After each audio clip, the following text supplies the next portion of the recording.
Idol, ano technique for people who love to eat sweets? If you take glutamine, hardens the muscles, nakaka-increase the natural testosterone, tas anabolic siya, so yung more than 1 hour ka nag-workout, hindi mo binaburn yung muscle mo, binaburn mo fat, yun ang glutamine.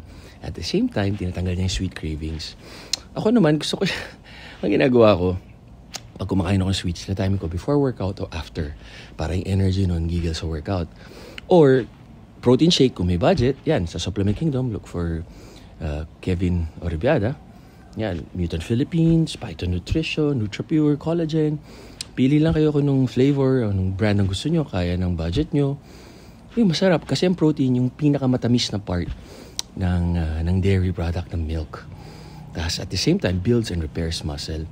Kailan kayo visit sa clinic, open for consultation po. Hangik! Budget, high protein meals, Idol. Egg, chicken breast, tuna.